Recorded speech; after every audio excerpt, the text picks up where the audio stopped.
मुख्यमंत्री योगी आदित्यनाथ ने कहा कि बहराइच आकांक्षात्मक जिले की श्रेणी से निकलकर विकसित जनपद की ओर बढ़ रहा है। 1.5 महीने में दूसरी बार बहराइच पहुंचे योगी ने केडीसी चौराहे पर महाराणा प्रताप की मूर्ति का अनावरण किया।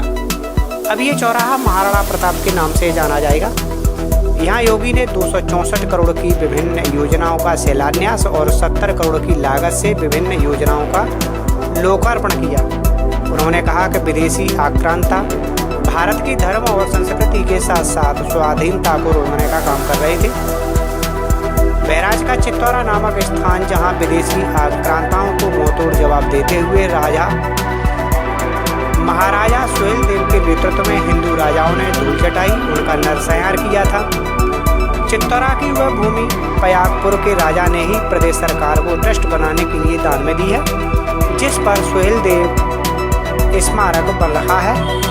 लगभग 150 वर्षों तक कोई विदेशी आक्रांता भारत की धरती पर हमला करने का दुस्साहस नहीं कर पाया।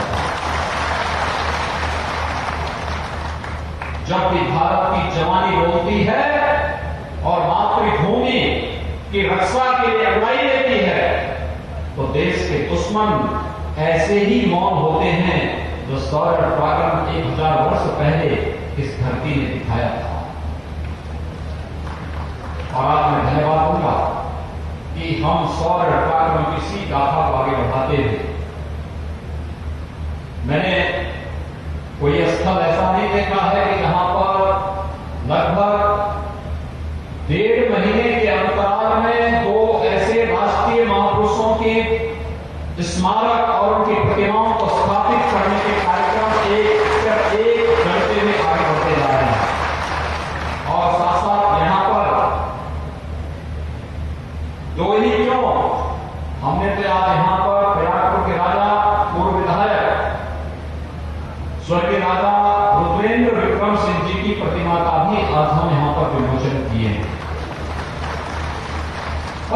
उस कालखंड में भले ही भारत एक राजनीति का ही रहा हो, लेकिन राजे रजवाड़ों ने मिलकर के भारत की स्वाधीनता के लिए, उसे क्षुण्य बनाए रखने के लिए, जब भी अनुयायी भी एकजुट होकर के उस लड़ाई को आगे बढ़ाया, विदेशी आक्रांताओं का मुंहतोड़ जवाब देने और उन्हें युद्ध के मैदान में विदेशी आक्रांताओं को भागने के लिए मजबूर जरूर होना पड़ा है। भारत की यही तो सनातन धर्म की सबसे बड़ी विशेषता है। हमने हर एक गलती के परिमार्जन का भी अवसर दिया, उसके परिष्कार का भी अवसर दिया, और जब भी आवश्यकता पड़ी है तो समाज को एक नई चेतना के साथ फिर से खड़े होते हुए पाया है।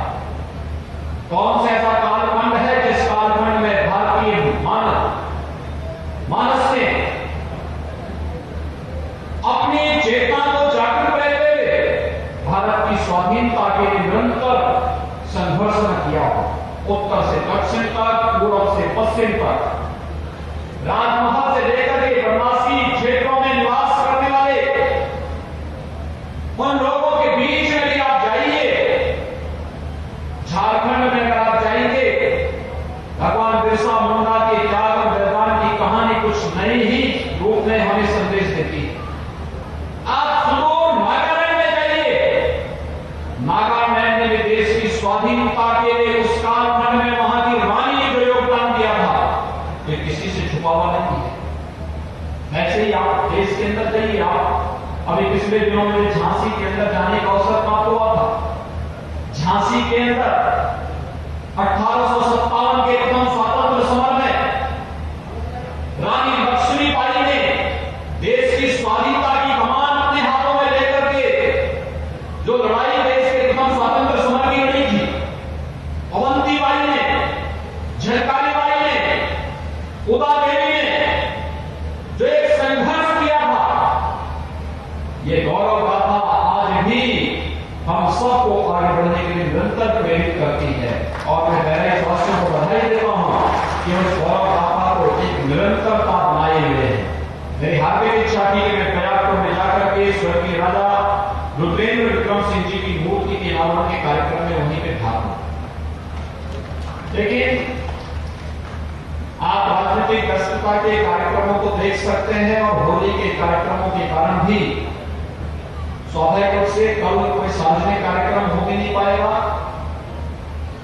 और ये कार्यक्रम पूर्व निश्चित था। इसमें एक साथ सभी कार्यक्रम हो रहे हैं और मुझे बताते हुए प्रसन्नता है कि बहराइच के चित्तौड़ा नामक स्थान पर जहां पर महाराज सुहेलदेव के भव्य स्मारक का निर्माण कार्य प्रारंभ हो रहा है, प्रधानमंत्री जी ने जिसका शिलान्यास किया है,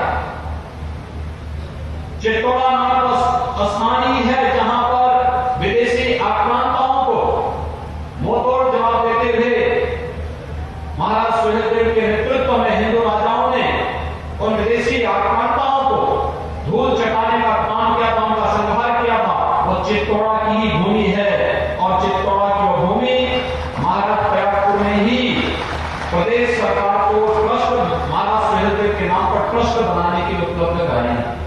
इसलिए मैं महाराज प्रयागपुर को इस बात के लिए हृदय से धन्यवाद दूंगा कि उनके द्वारा उनकी पूर्वजों की भूमि पर हम महाराज सुहेलदेव के भव्य स्मारक का निर्माण कार्य कर रहे हैं और यह स्मारक भारतीय जनमानस को एक लंबे कालखंड तक मातृभूमि की रक्षा के लिए निरंतर प्रेरणा और प्रकाश प्रदान करती रहेगी। यह आज के दिन पर मैं आप सबसे इस स्मारक के माध्यम से प्रेरणा हमें निरंतर प्राप्त हो रही है। भाइयों बहनों, आज यहाँ पर अनेक प्रकार की परियोजनाओं का लोकार्पण और शिलान्यास भी हो रहा है। इसमें पेयजल की स्कीम भी है, बाढ़ बचाव से जुड़ी हुई योजनाएं भी हैं, सड़क से जुड़ी हुई परियोजनाएं भी हैं। यहाँ पर अन्य एक सामान्य नागरिक के जीवन में खुशहाली लाने के लिए जिन प्रकार की परियोजनाओं को आगे बढ़ाने के लिए केंद्र और प्रदेश सरकार ने कार्यक्रम चलाए हैं, उनसे जुड़ी हुई सभी परियोजनाएं आज यहाँ पर लोकार्पित भी हो रही हैं, उनका शिलान्यास भी हो रहा है।